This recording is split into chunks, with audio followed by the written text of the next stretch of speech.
Hello, welcome to the latest breaking news. In this video, you will see important news on USA trending and breaking. Please like this video, subscribe this channel. Caitlin Clark proves the trolls were wrong all along.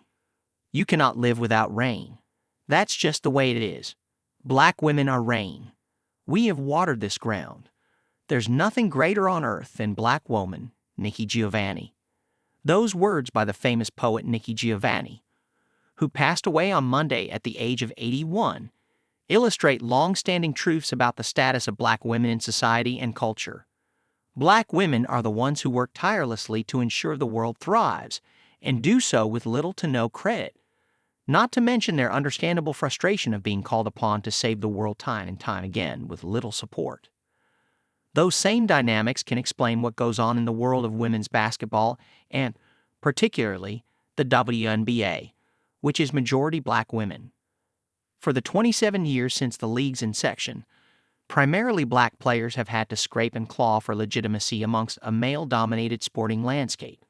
It's been a continuous cycle of one step forward, two steps back, as the league and its players routinely are subjected to some of the most vicious forms of racism and sexism by those seeking to delegitimize their athleticism, if not their humanity.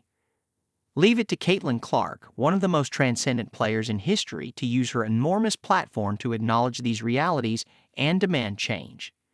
The Indiana Fever Rookie of the Year was named Time Magazine's Athlete of the Year in commemoration for her efforts in unleashing a cultural revolution in women's basketball, as the sport saw record viewership and packed houses. During her interview, Clark took care to center black players who always have been the league's foundation and advocated for greater attention to be given to them. She candidly said, "I want to say I've earned everything, but as a white person, there is privilege. A lot of the players who have made this league what it is are black women. The more we appreciate, highlight, and talk about that, the better. Brands and companies need to continue investing in those players who have made this league extraordinary. Elevating black women is a beautiful thing, and I have to keep working to help change that." Based on the reaction of some, it's as if Clark said, "God damn America." Right-wing media personality Megyn Kelly, who has admitted that she is not a sports fan, took to X/Twitter to express her discontent, posting, "Look at this. Clark's on the knee, all but apologizing for being white and getting attention. The self-flagellation. That, oh, please pay attention to the black players who are RDALI, sick, the ones you want to celebrate. Condescending, fake, transparent, sad." Fellow conservative media figure Jason Whitlock, who previously claimed to be a huge Clark fan, symbolically took down an image of her in his studio during his Wednesday episode of Fearless with Jason Whitlock on the conservative network The Blaze. He then compared Clark's comments to a stripper breaking his heart. Those reactions pale in comparison to the vitriol on social media, with some saying the league will flounder because they will no longer watch, others suggesting Clark has alienated her fans, and more continuing to degrade the talent of WNBA players.